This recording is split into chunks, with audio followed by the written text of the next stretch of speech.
Okay, now I'm serious. Sometimes I throw out some chaff and I try to be a comedian, but I really am serious, and I do that because I worry that people would object to what we're doing here. I'm pretty certain oil companies wouldn't like me telling you we can make car fuel from water and sunshine, and I don't exactly tell what government programs there are. I don't know, but I know there are some, and that they're not telling us, and that you can write to the Congressional Research Service and you still won't find out. And I've asked my congressman and I asked them, and they don't tell me, but I could see by the things that they do that there are some.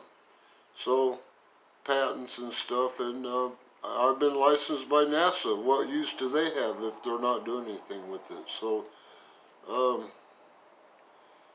but I also see that 1 person in 13 has asthma today, and it's 7.4% of adults and 8.8% of kids, and it's been getting worse since the 1980s. And that correlates exactly with what I'm telling you. People worry about global warming and stuff, and I get that. It is changing. The waters, the Gulf's warmer, the water's higher in the ocean. Storms are, the weather's more extreme. But pollution is more immediate. When I started, I grew up being a tune-up mechanic, and when I started figuring out what cars are really putting out, and this is the part we don't get, it's just unimaginable. It's just unimaginable what cars do. It's beyond the human scale. We breathe 6, 8, 10 pounds of air a day. A car uses that in a minute, in a few seconds. It's got 4 cylinders or turbocharger pumping air into it. It's running at thousands of RPMs, and each cylinder has the size of a quart. So we just can't imagine what cars are doing. So, burning fossil fuels. So when this many people, I Googled that about the asthma. I asked how many people have asthma currently. And it came back and said asthma's been getting worse since the 1980s. So,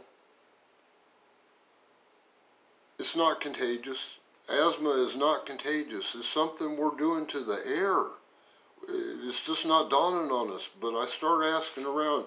You asked around, how many people on inhalers? Now it's got fuzzy, but it's somewhere between 50,000 and 200,000 people a year dying from air quality.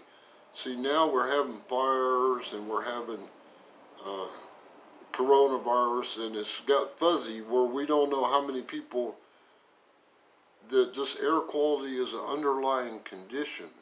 So it's getting lost in the noise and hustle.